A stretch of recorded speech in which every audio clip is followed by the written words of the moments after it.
Hari Om. Hari Om. Hari Om.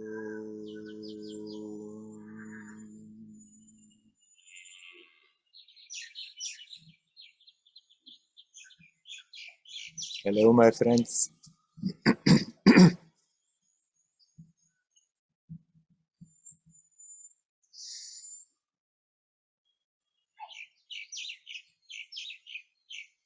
I'm starting straight with a question Mariano has asked.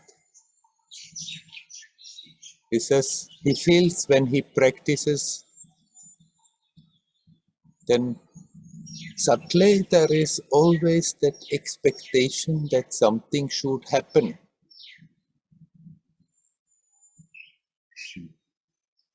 What to do with that? How to deal with it? Yes, it's a tricky thing. Let us be honest.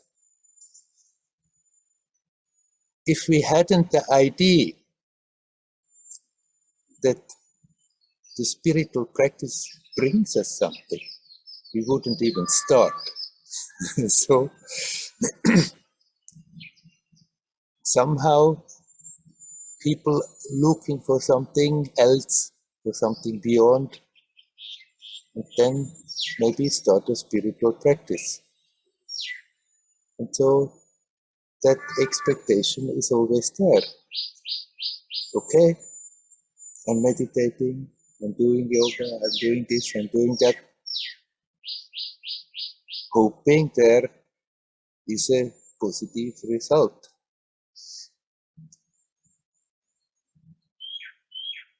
Now, what shall we do with that expectation while we are practicing?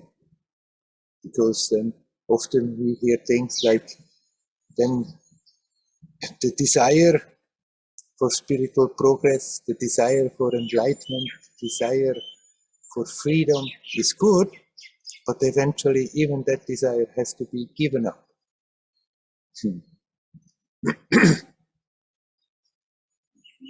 So first, I wouldn't worry about that desire. Let that desire burn out all the other desires. But we can have that desire in different ways.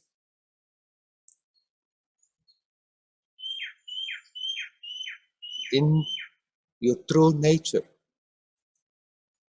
you are divine. There is joy, there is harmony, there is peace. There's the joy of life, of existence. And deep down, everybody knows that. And so we are looking for ways to experience that. Because most of the time, people's experience is not that. So we are looking for ways how to be happy. And then we try all kinds of things to make us happy. For a moment, we may get a kick, have the feeling, now I'm so happy, but it doesn't last long. And the search starts again. But then we hear you can find everlasting happiness in spirituality.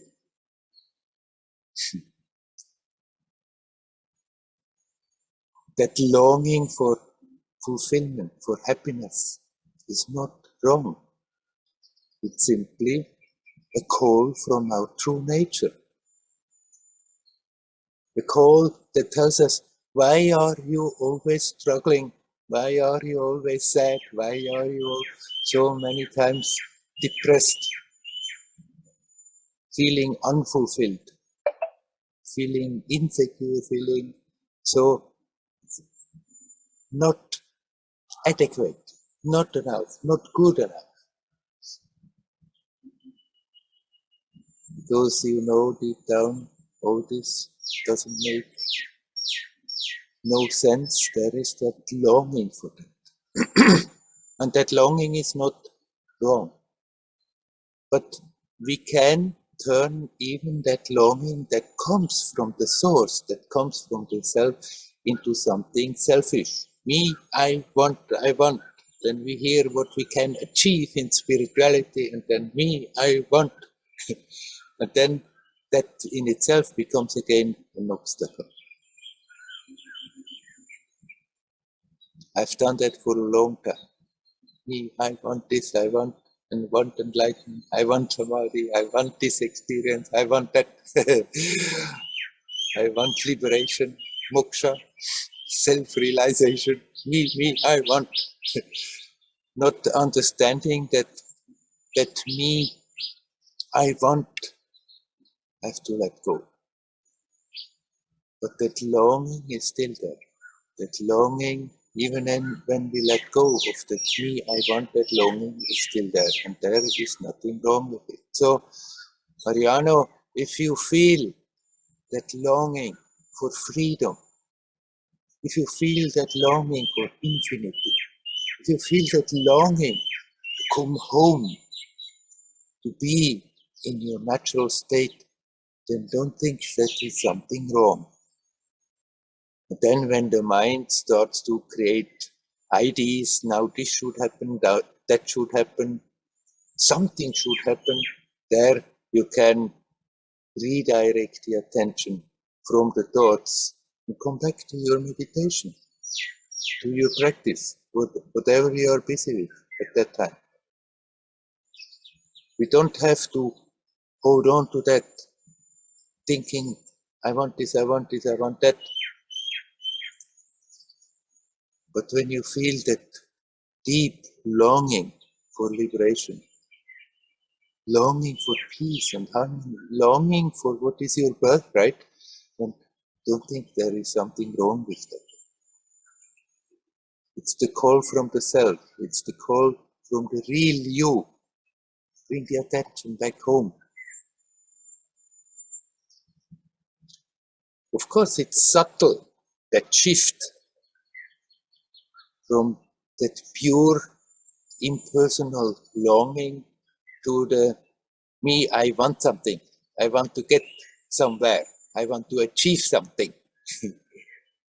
But if you are aware of the possibility that it can be this way or that way, then if you are observative, you can detect the difference.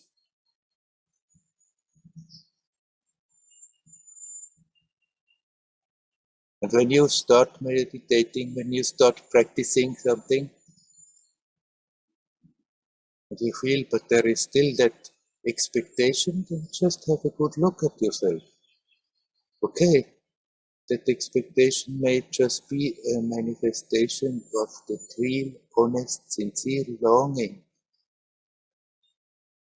for being yourself, for being your natural self, for consciously experiencing your natural state.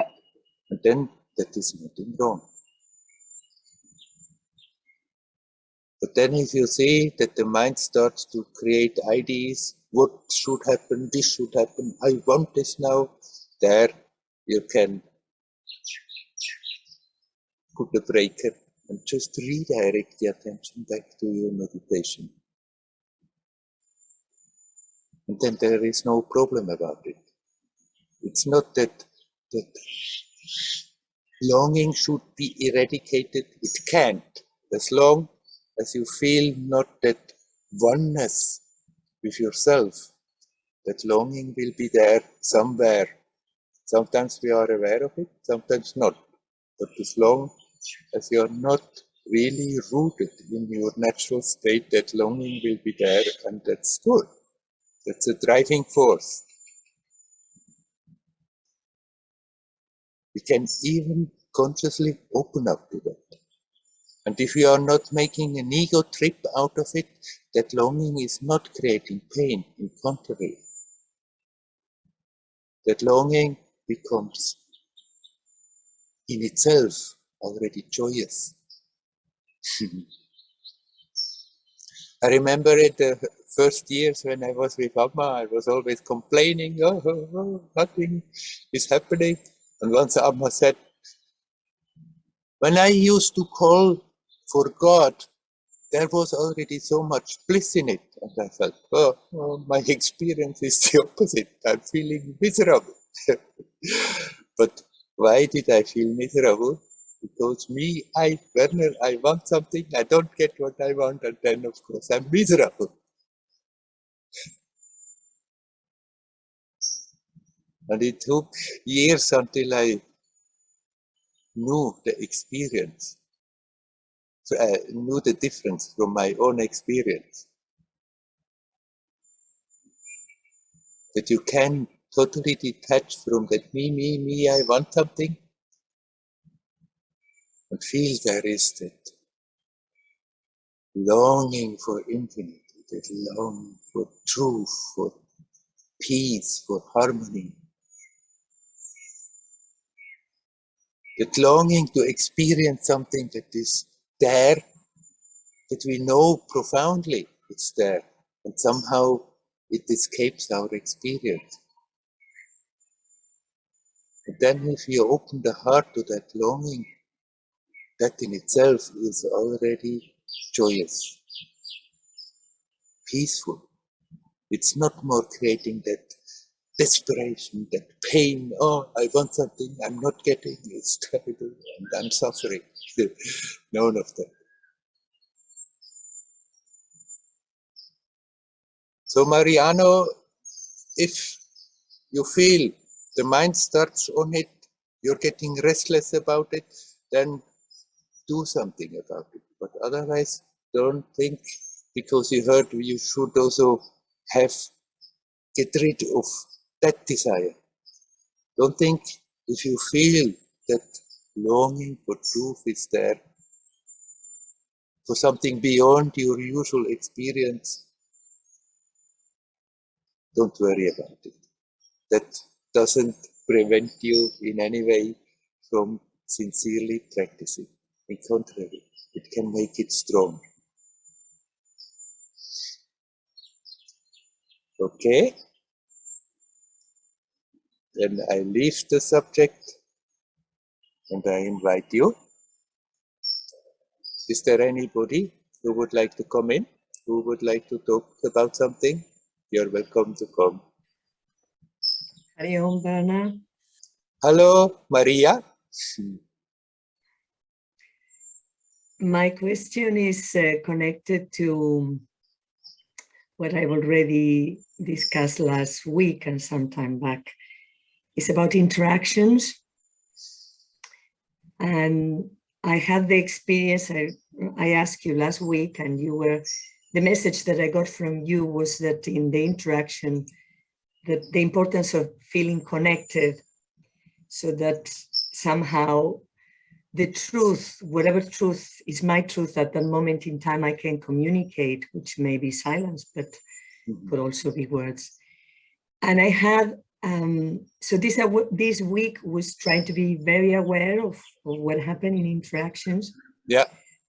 And there was one situation where it was a professional meeting, where I was meeting somebody with whom in the past I've had some really unpleasant exchanges. And by that, I mean that I really lost my temper.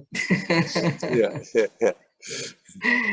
And when it's in personal relationships, I think it's easier to deal with than when it's in a professional environment where you think, oh my God, I've really lost it.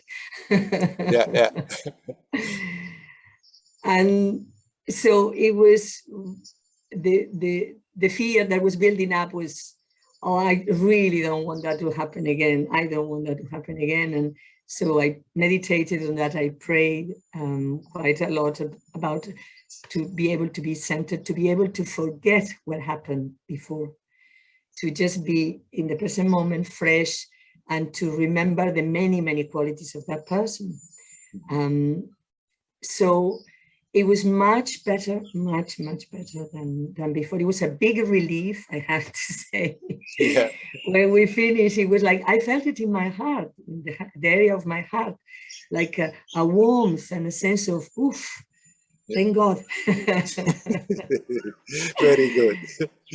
So that was really, it felt like a blessing, that moment where I felt the warmth in my heart, because it really reminded me how much it hurts when there are arguments. Yeah, the feeling, the pain in the heart. So what I was aware, and I was very helpful talking about it with you last week, is during the conversation, I felt my witness was more alive. I was more able to see what was happening between that person and myself. And there is somebody, I think, in the waiting room or something. Yeah. Anyhow, you can continue. Yeah. So in the interaction, there were moments of friction, and there were moments where I was able to listen and accommodate and negotiate, and I was more aware of the pattern of interruption. I have a very strong pattern of interrupting the other person, another person when he's talking. And there is a component which is cultural, because in Spanish, in Spain and Latino cultures in general, I think, but in Spain it's very strong. We take turns very fast. So somebody speaks, somebody responds, somebody is like a bing, bing, bing, bing, bing. And that's not the same pattern as in English culture, or I've noticed as well in Germany, is a much slower pattern of interaction. So there is one component which is culture, but there is another component which I feel is personal. And what I realized in this conversation was that I was again frightened of being hurt. Mm. So it's like there is something in me that is anticipating something hurtful, which may be that we take a decision that then it requires, makes things complicated at work, from my perspective. So anticipating hurt, I interrupt and I try to impose a solution. So it was about that. It was like, what I felt at the end of the conversation was, I really need to work on this, on listening, to be able to listen and somehow get through that fear that something really very unpleasant or terrible will happen if I don't take control, which is a total fantasy, of course. Yeah, yeah. Absolute fantasy, because I don't have the best solution for everything. No way. But somehow I felt the wound, as if I have wounds that I am scared that the other person somehow is going to touch in that conversation. So if you could please comment on that. Yeah. Anyhow, that fear of getting hurt comes out of a memory that similar situations have happened, and then I felt hurt. But who feels hurt? So it's when I identify as a person with a name, with a form, with a bundle of IDs, and have those IDs, and then somehow a situation comes, those IDs are being questioned, are attacked, then I feel something is attacking me. But it's only the ID, the image I have about myself that can be attacked. It's hurting because I'm identifying with that self-image. Me, I have to be like this, and people should be respectful, should be nice, and should be not in a certain way. And if they are different, then I get angry, or I get hurt, or both. And then when the past experience is there, then the ID is there, okay, it's coming again. So I have to prepare myself in order to be on top of the situation that this cannot happen. But no matter how much you prepare, the situations, they want to fit in our preparations. And it's futile, because we have to go deeper and understand It's only if I'm mistakenly identifying with my self-image that I'm having of myself that I can get hurt. So there is no amount of preparation that will remove that. The possibility is always there, but if you step a step further back and observe that self-image, you become aware, here, in this space, nothing can really hurt me. Sometimes people are friendly with my appearance, with my expression. Sometimes they are unfriendly, but nothing really hurts. So it's not a question of coming totally prepared. It's not a question of learning to perfectly communicate, but of becoming aware.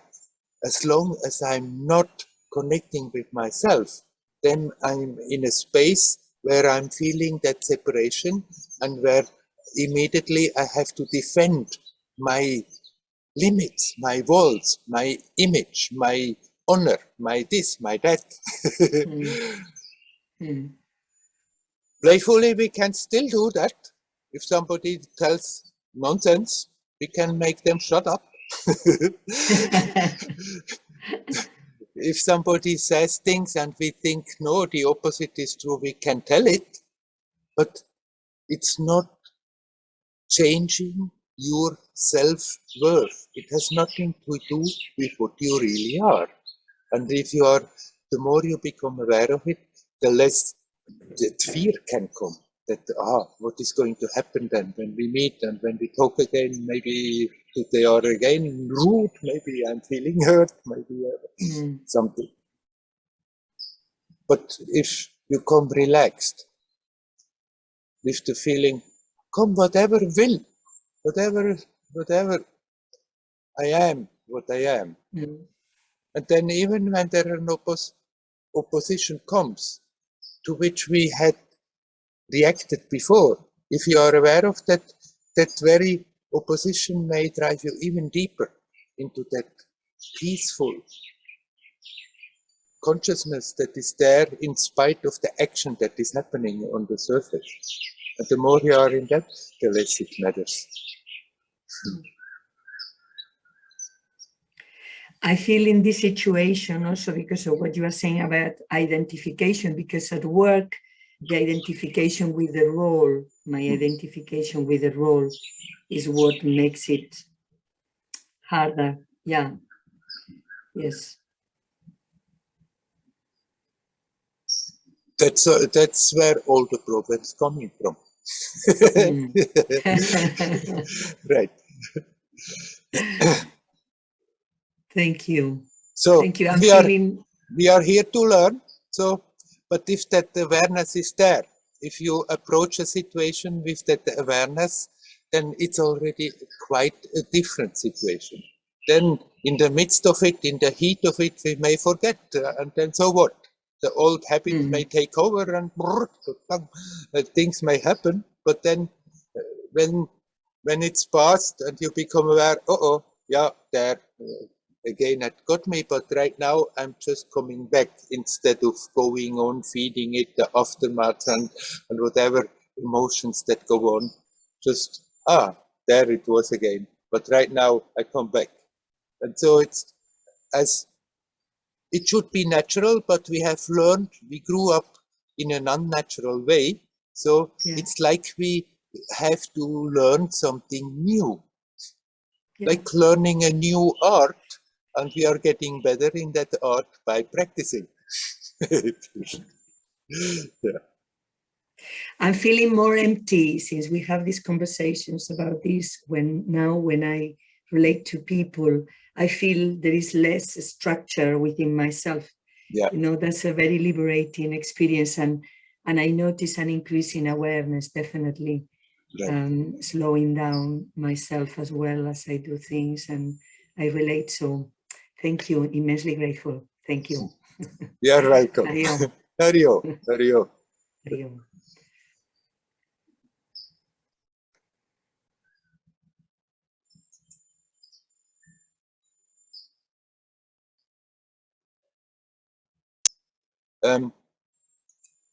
Because I don't know whether the problem is solved.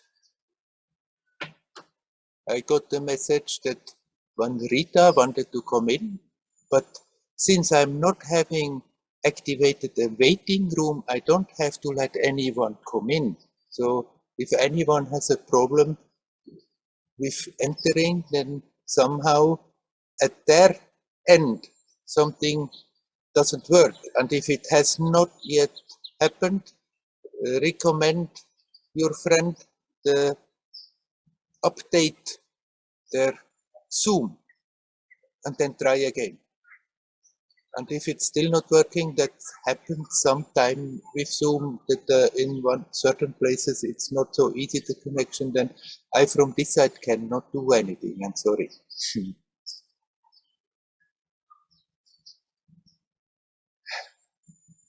Okay, let's leave the technical thing. I hope it works. Is there anybody else who would like to come in? Please come in.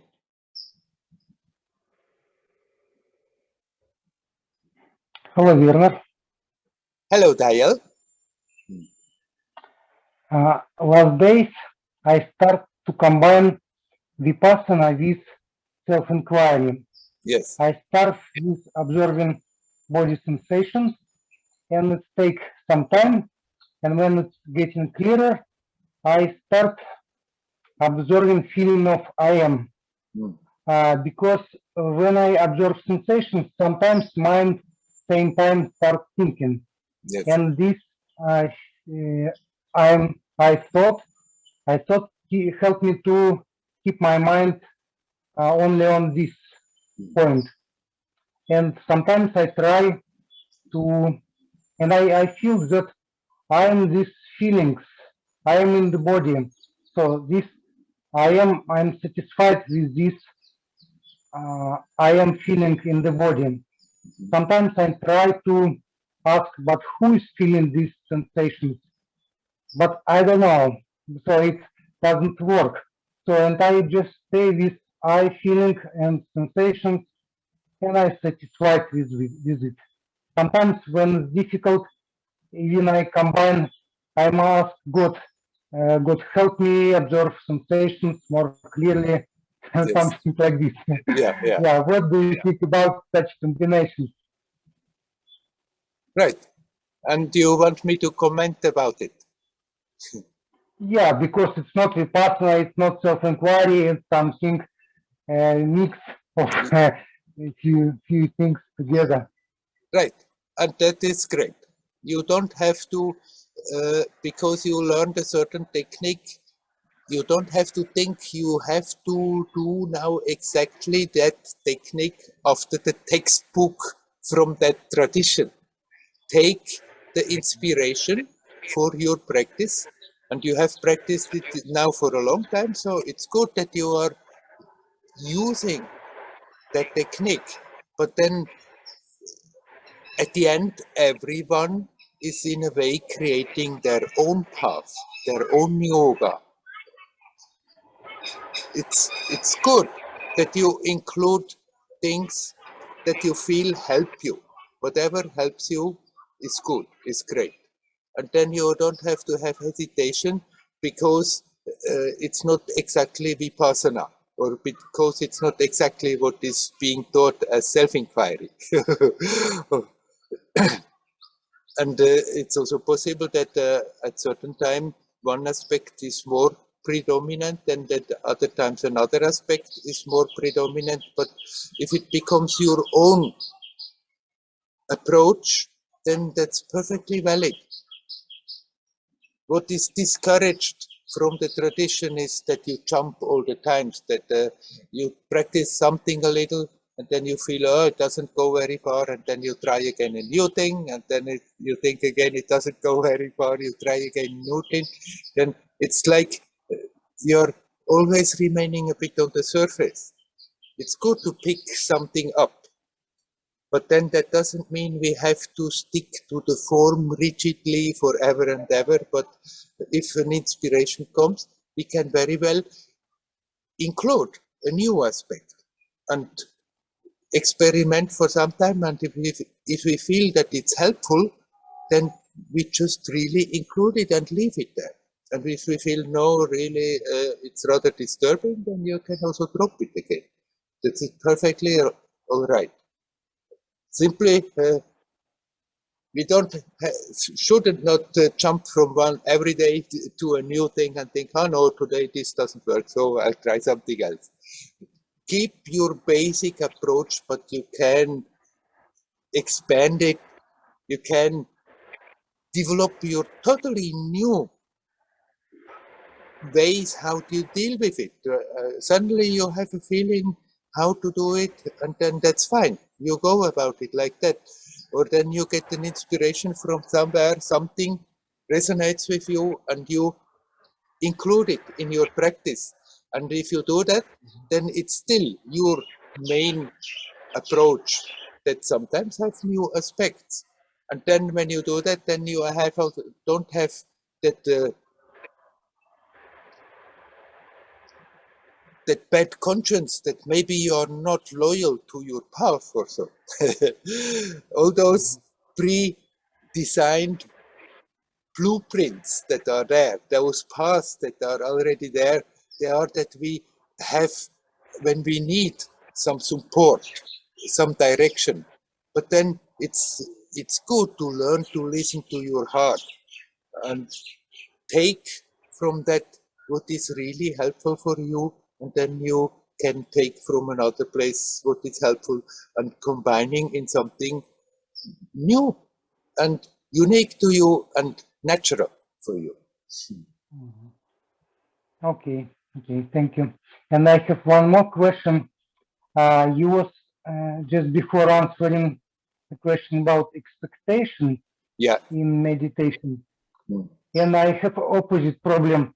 I don't have expectation when I'm meditating, because I know meditation is very hard work. It takes many years, and it has to do for a long time.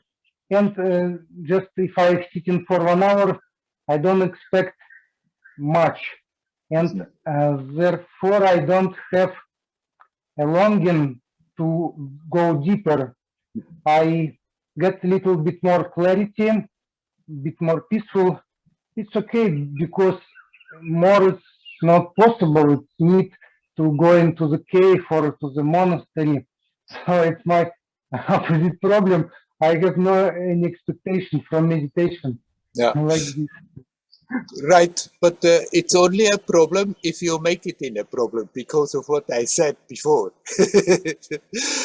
It's not that you have now to artificially, emotionally create something. Obviously, you are having that longing somewhere, otherwise you never would have entered the spiritual path. And you have been in different ways on the way since a long time, and you keep going. So something is driving you on, something is driving you home.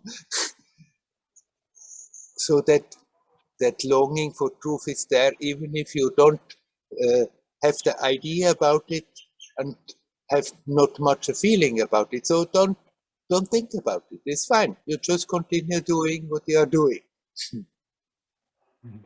Okay, thank you very much. Hari Om. Hari Om. Hari Om.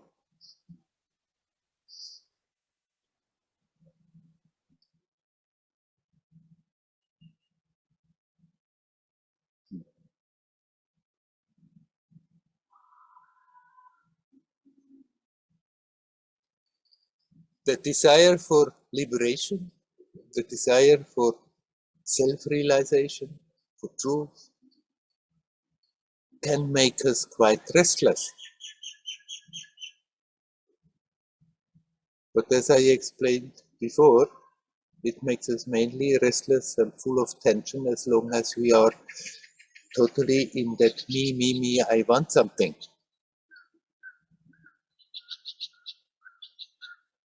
And if somebody is on the path and quite peaceful, that doesn't mean we have to artificially recreate that restlessness.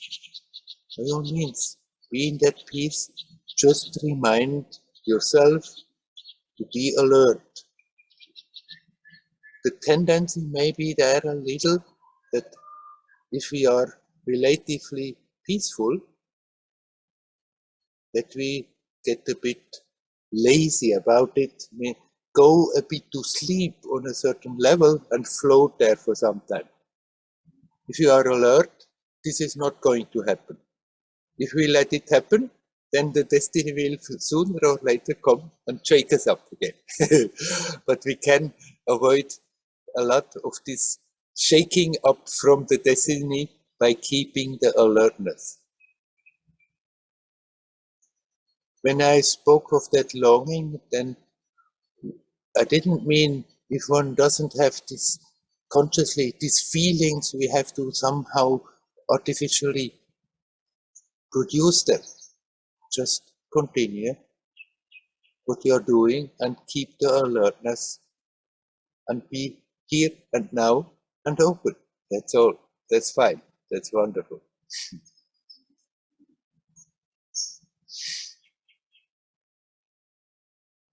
Okay. Is there anybody else who would like to talk? You're welcome.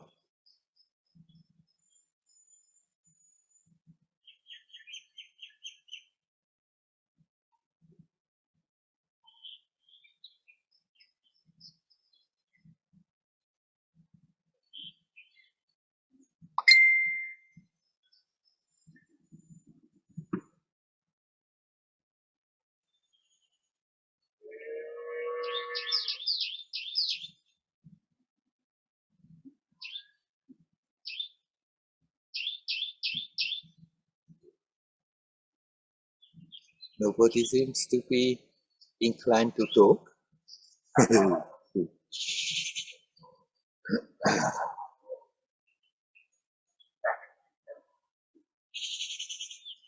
It's also good just to feel that sense of connection.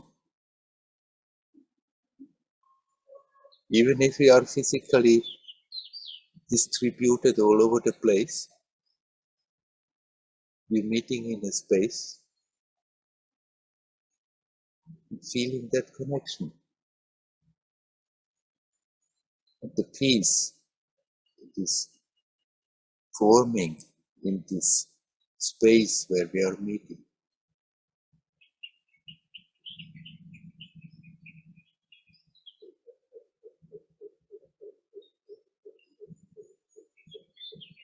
Nevertheless, if there are ideas in the mind one should talk about, or it would may be helpful to talk about, you are welcome to come in with it. Sometimes talking also helps. That's on the online satsang even more than when we sit together on the roof and it's quiet. Then that's still another situation. Although here we can feel it too. But basically, if anybody would like to talk, that's the offering of this online satsang.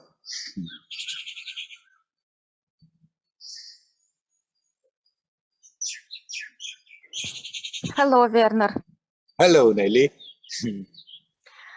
Hello. I want to share something. Yes, you're welcome. Yeah. Today I felt this. How to say? So it seems to me that I had some awareness of my identification. Mm-hmm. I close person, and I shared with one woman. I told some situation that happened, and she and yes, I told you about my behavior and about my mother's behavior. And she said that I should talk with my mother seriously, that she makes harm to our close person, doing these things, wanting to help so much, and this doesn't let you be responsible, and other things. Yes, very bad. Yeah, can happen. Yeah. And yes, and when I listened to it, I felt my emotional reactions. I felt this fear inside me and worries, and that I should run and immediately and talk with my mom and so on, to be very active. Yes, and I saw it and understood that this is not right, that this is my behavior like I used to do before. Yes, and this is again my control and my wish to change someone, to teach someone what to do. And I felt that this is not good for me inside, that it's not resonate with me. Yes. Yes, and I just took a breath and said that no, I don't want to do this. I just want to be calm and relax at first, and then I decide what to do. Maybe I talk again with my mom, but gently, and yes, so not with some pressure and something else. And I felt myself much better. So I saw that this fear, it can take me so deep and so strong that I can do a lot of things under this control. Yes. Yes, it's very strong. And then I thought about death, because I I often come to this subject when I think about when I try to accept a situation that I can't change, and I can't change the other person. Yeah, even if she's close to me, I can't change, and I understand that everything can happen. And this thought in my mind that I had before, that I should do this, otherwise something bad can happen, death maybe can happen.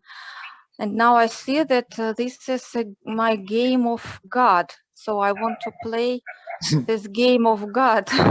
I should be a saver, I should save someone. And I come to understanding that it is not my will. And if something happens with someone, with my close person, with someone else, it's not because I will be guilty of someone. It should happen. Maybe it happens because I didn't do something, but anyway, I come to understanding that my task is to be true to myself. If I'm true to myself, I do what I feel, and maybe it can help someone, maybe not. I don't know. I can't care about it. I just my task is just to separate my true self from my personality, as I understand this, and follow my true nature, feel what I should do, and the results I don't know. It's not in my hands. Right. So this is I came to this, and I feel some relaxation. Very good. And yes. And if you feel that somebody is doing something totally wrong, and even if you are true to yourself, and not in that, oh, I have to do something, I have to protect, I have to save, I have to whatever, but, and then from there, you still feel, okay, I can at least approach, and maybe it has an influence, you can. There's nothing wrong. You can talk to your mother and talk about it, but if you are not coming from that, I know what is right, you are wrong, but just at peace with yourself, and you radiate peace and harmony and tell her, don't you think maybe this idea and that idea would not bad to consider, then it may have an effect, a good effect. So it's then not wrong to tell what you feel like telling, but you can tell it in very different mood. Either we say, me, I know what is right, and then we try to impose those ideas on somebody, and of course that doesn't work. Or then we can say, all right, I have the feeling this and this could be different. Maybe you could consider that it could be helpful. And then there is nothing wrong. That's a constructive enrichment also for the other person. Yes, yes, Werner. Thank you. And another thing I wanted to share, it looks like what Dial talked to you. I tried different methods of being today, and I see that they work. They work, yeah. First of them, it's when I talk with God, and I ask Him to help me when I feel something, some emotion in myself. I feel some irritation or unpleasant something. I say, God, help me, please. Yeah. and I see that this disappears. So I feel relaxation. Mm-hmm. And when I feel tension today in meditation, I sat and felt some tension. I tried another thing. I said, who is it making this tension? And it worked too, yes. I felt that some relaxation. So I asked, who is it doing this tension? Why this jaw is so tense? Hello? I see that it's, yeah. You hear me? Yeah, I hear you again. For a moment you were frozen. Okay. So it's interesting to investigate different ways. Yeah. Right. We can very well be a bit playful with our approach. As I said to Dial, it's good that we have our basic approach and sort of always come back to that, stay with that, but then within that we can allow ourselves to play a bit, and from moment to moment spontaneously bringing another aspect that is not necessarily exactly according to the textbook of the basic approach. Yeah. Fine. Okay, thank you, Werner. You're welcome. Thank you very much. Hario. Hario.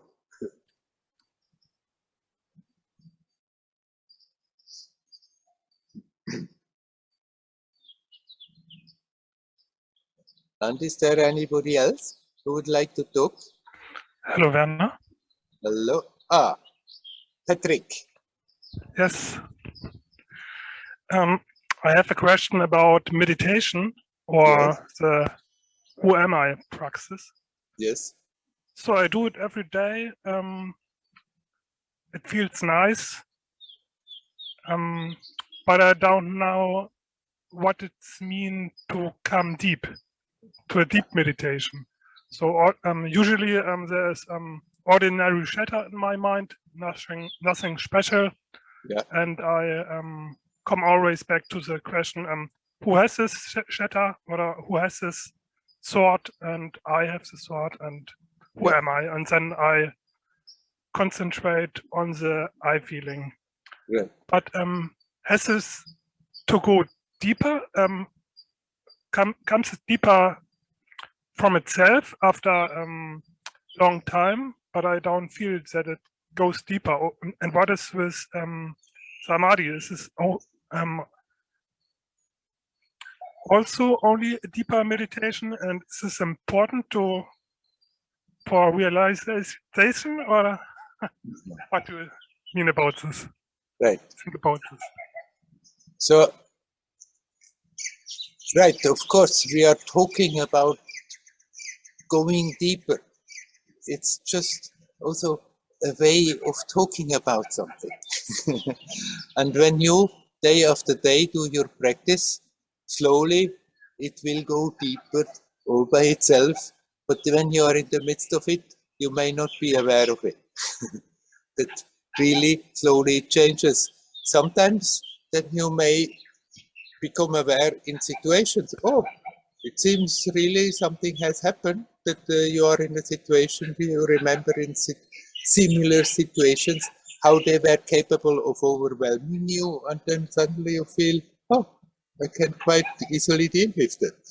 And that shows you, there is maybe more happening than what I thought.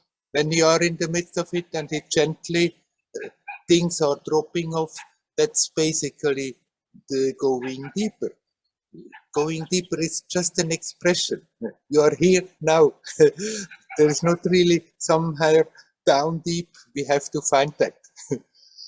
That consciousness that makes you aware right now is the real consciousness. Even if it's a bit contaminated with personal ID, it's still the real consciousness.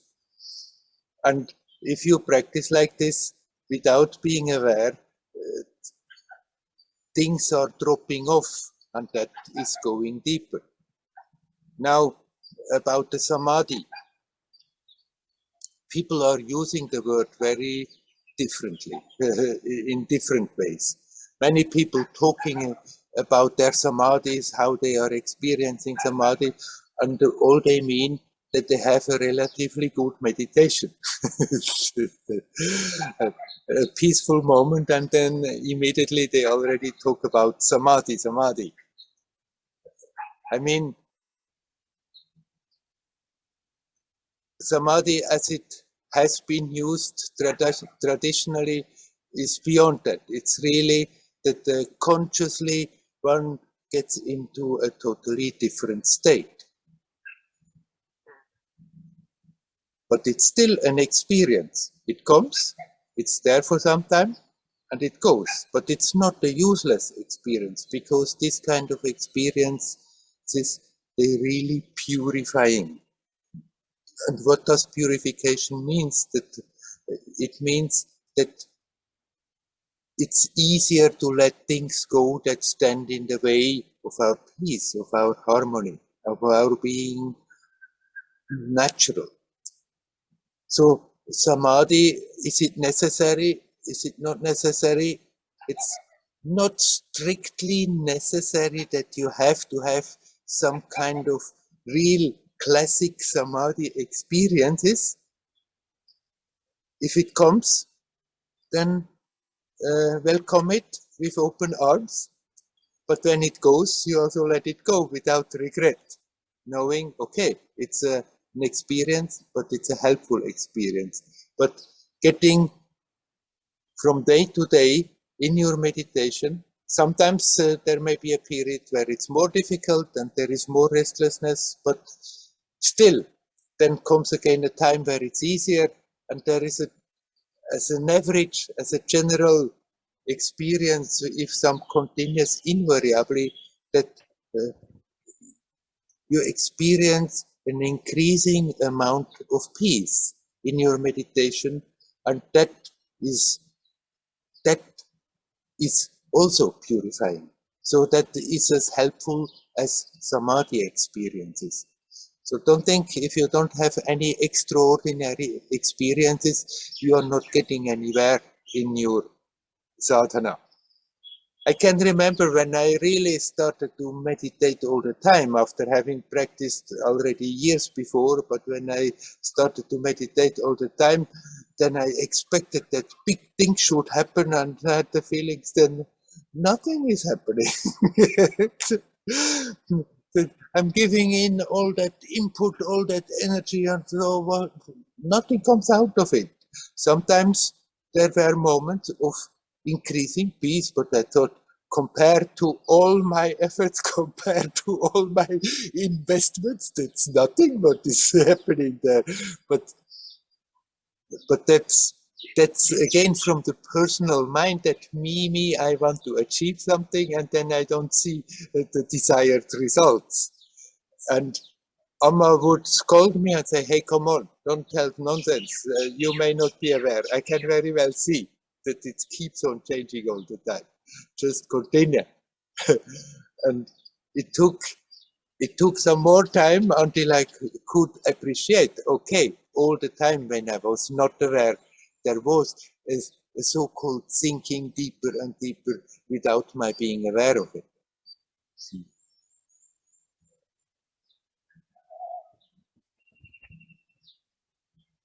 Thank you for your answer. It's very helpful. Thank you. You're welcome. Hari Om, Hari Om. Hari Om, Hari Om.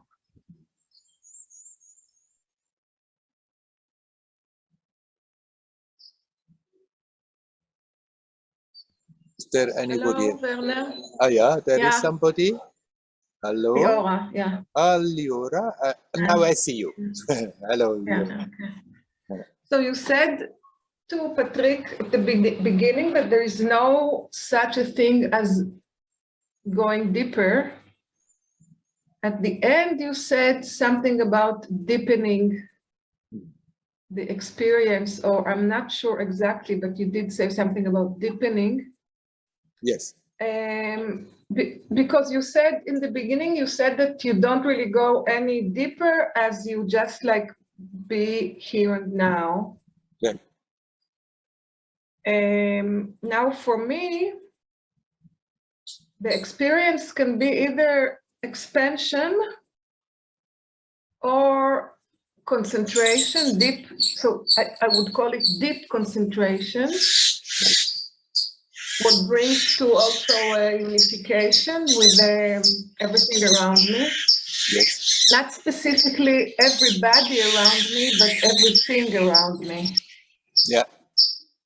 Then like there is more space to, yeah. Then I don't get so involved in things around. But now when I'm talking about it, I actually wonder, what is it? I know what it is, like deep water or, you know, like that, but really, what is it energetically or consciously? I'm not sure. What is it to think deeper? Yes. Actually. Yes. So first I told there is no going deeper, and then after that I told, and then actually it's going deeper all the time. Yeah. Yes, I mean, going deeper, what I meant in the beginning, going deeper, it's an expression. It feels like that. And so that is happening even if we are not quite aware. But you can also, instead of saying going deeper, just to not create the confusion about deeper, what is deeper, say you gradually become more natural. You gradually become more yourself. And on the way, you can have different experiences that can be very helpful, like you described, an intense concentration, or more an experience of expansiveness, all is contributing. And what is it that going deeper or becoming more natural? It is, as you have mentioned, it is an energetic, conscious, let us say, a harmonization, an adjustment that as long as we are full of contradictions and tensions and blocks, then there is like continuously an inner war going on between different factions of ourselves, between different aspects of the personality. And if we are slowly removing that, it's that going deeper is more like an energetic and a conscious harmonization. That energy, consciousness, and love become more one current and one experience. And the more we are tuning into that, the more it's your natural beingness is expressing itself. You're becoming more natural. Natural. What did you say after natural? The Being, last sentence? your beingness. Okay. Because naturally we are at peace and full of love and in harmony. But we are good. We have learned to very much prevent it. And the so-called going deeper is not from going from somewhere to somewhere else. It's being more in that natural harmony.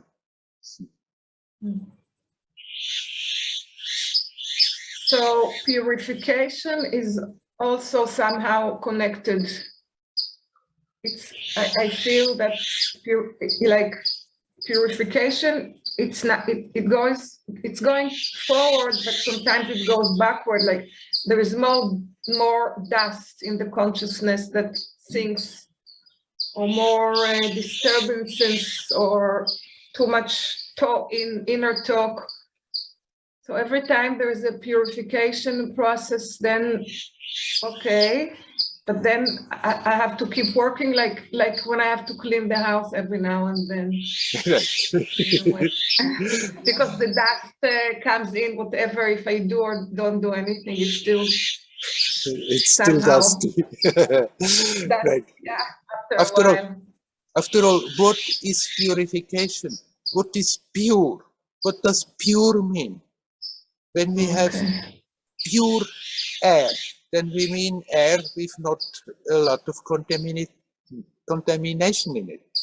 If you have pure gold, then it means it's gold and nothing else is mixed into it. If it's pure water, then there is not a whole lot of other stuff mixed into it. So you are pure, naturally pure. But then we have somehow lost the awareness of it and gotten caught up with our attention in a lot of struggle. And purification has nothing to do with morality or anything, but it simply means to remove the obstacles of becoming aware of that pure nature. And what does it mean, a pure nature? Pure means nothing else is mixed into it. You are just what you are.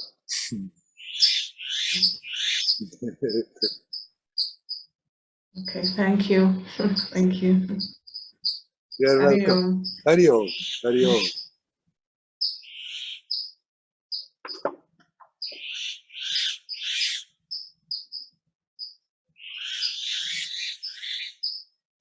Is there anybody else who would like to come and talk?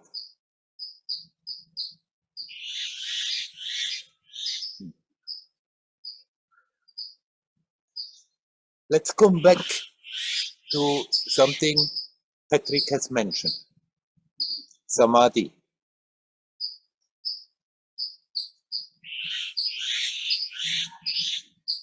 As I said to him, Samadhi, the word is used by different people in different ways. And for some people, even when they have a good, quiet meditation, they talk about Samadhi. I can tell you I was mad after Samadhi because I read things about it. I know that Sri Ramakrishna, he was a lot in Samadhi, and he was telling things like you have to experience in Samadhi first the connection with God before we can get self-realized and stuff like that. But then I had my own ideas about Samadhi. It was also influenced then when I still was in Switzerland, a young lad, I was reading the book of Yogananda, the autobiography of Yogananda, where he describes the young Yogananda living with his guru, Yukteswar, and he was sitting in meditation one day, and then he hears Yukteswar calling from upstairs, Mukunda! That's how he was called. And he thought, hey, haha, he always tells me to meditate. Now I meditate, I'm in meditation, I'm not replying. So you see, he was not, in a state of great peace and harmony. He was a young sadhak with having his own stuff to work out, but then the guru called again, and then he still thought, no, I'm not replying, and the guru called the third time, quite angry, Gonna. And then he protested. He called up, hey Guruji, I'm meditating. And Yukteswar called from upstairs, I know very well how your thoughts are whirling around, how you're meditating. Come up. And Yogananda went up, and Yukteswar hit him on the chest, which made the breath go out of his body, and he had a tremendous experience. That his consciousness was expanding first through the room, then through the walls of the compound, then through Calcutta and around the world, and then the whole solar system and the whole galaxy and the whole universe and beyond the universe. At least that's how he how he tells the story, how he describes it. But then I always thought, I have to experience this kind of thing. Because Yogananda, after that, his experience came back, and he would find himself again in his usual state. But he said, since that moment, his sadhana started to pick up momentum, that it became easier for him. And so I was obsessed with having experiences like this, hoping that after that, everything is just flying up. And in a way, that obsession has helped me to keep going on the path with intensity, but it was also a very painful business. I was always after Amma, always hoping that she's doing something like Yukteswar did to Yogananda, not understanding, okay, that's Yogananda's story, that's his path, and that's how it had to happen for him.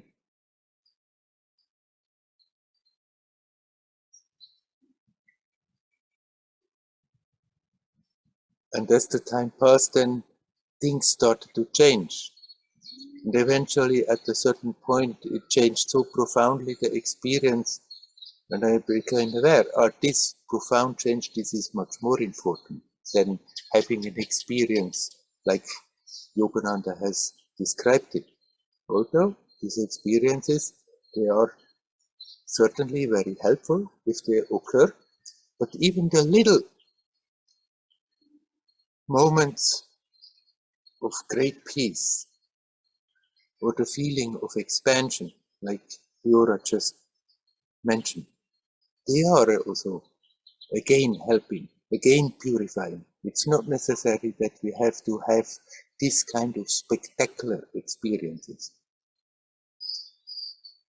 It's also then like it was also Yukteswar's responsibility that he made sure that after that Yogananda didn't get proud of it and arrogant about it, and thinking now I really have gotten somewhere, because an experience doesn't wipe out that possibility. If one comes back after that to the day-to-day consciousness, then the old habits may come in, and we just may create a bigger, a stronger spiritual ego, thinking, I gotten somewhere, I'm somebody special, blah, blah, blah. So when a guru does these kind of things with a disciple like Yukteswar did, then after that it was also his responsibility to make sure that Yogananda would go on and keep in line and not misuse the wealth he got from that experience. Experiences are experiences. They come, they are here a moment, they go, and then they are gone. But as I said to Patrick, it may have a purifying effect. And so can a great samadhi, like Yogananda described it, or just a gentle, repeated, day after day practice, a period in the day where we are not busy with something else, where we just focus our undivided attention in being consciously conscious, here now, in whatever way we are doing it, whether with self-inquiry, whether with vipassana, whether with connecting with God, with a mantra or without a mantra, whether with simply breathing and relaxing.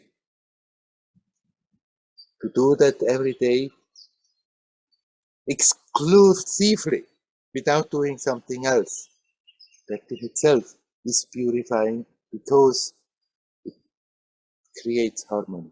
We become more conscious. And if that process is very gentle, we may not even be aware of it.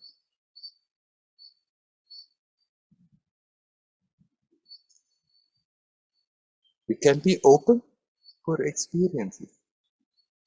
When they come, embrace them full-heartedly, but then let them go as they go. And not think, oh, something happened, what did I do wrong? Why is it gone again? Experiences come and go. They are here a moment and they go. Many sadhaks, they are giving much too much importance in having experiences. If they come, they are encouraging to continue. Great. We don't have to push them away, but it's also not that we have to run after them and think this is a touchstone of spiritual progress. Some people do a little practice and immediately they start to have experiences.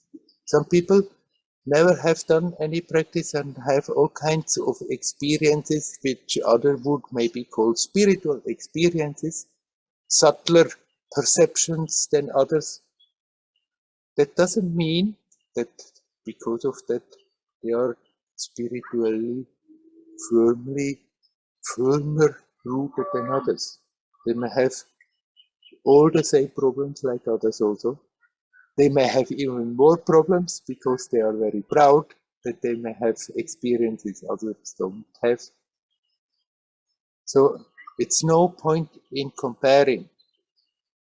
Some people have quickly experiences, some people practice and nothing very extraordinary seems to happen, and still something is happening gently, silently, all the time, much more than people are aware of.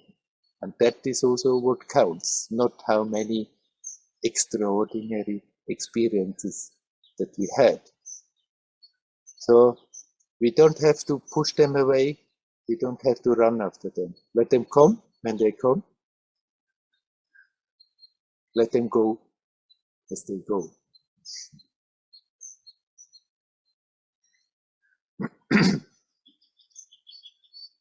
All right, there's some more time.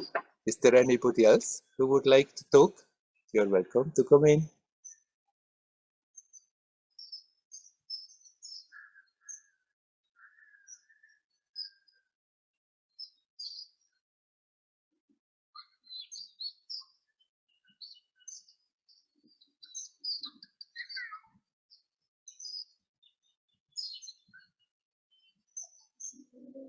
What counts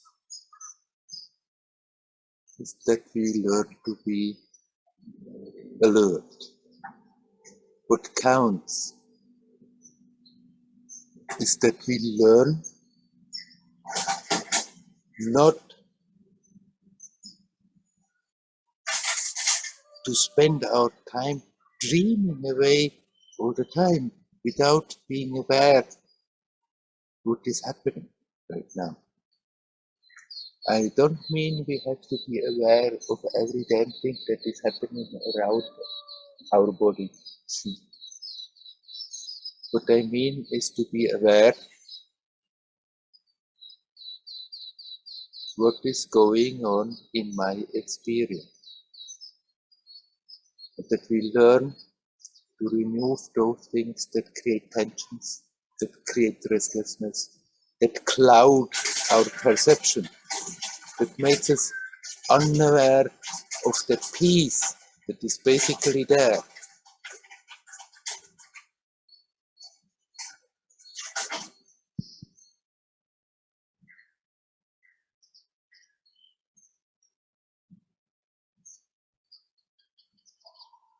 This is what counts. And it's very helpful if we have every day where we are doing nothing else, but bring the attention back to that. Get rooted in that. And then, with ever increasing intensity, bring that same attitude in all our activities. That whatever we are doing, when we are alone or with people, when we are inactive or active, when we are quiet or talking, that the awareness is there is something rock solid, immovable. If at all we want to talk about spiritual progress, then you can call that spiritual progress, that increasing awareness of that immovable, unvulnerable aspect of us that is always there, whether we are aware of it. But becoming aware is harmonizing the whole experience.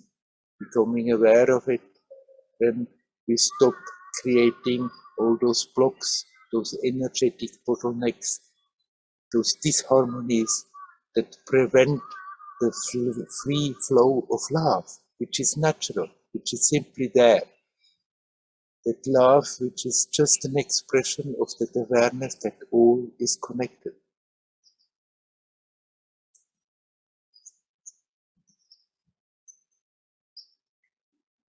This increasing, being rooted in that true, basic expression of reality, the pure consciousness, the pure love, the pure energy.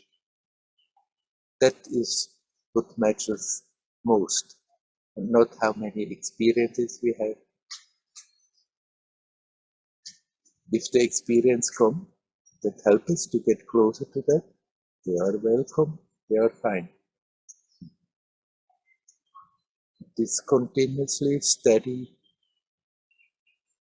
getting firmer in the awareness of, oh, no matter what is happening, no matter what is going on in this body, no matter what is going on around this body, no matter what is going on in the world, there is something there absolutely not affected by it. aware of what's going on, in a way eagerly experiencing, getting richer for the experience, and essentially remaining completely unmoved and untouched.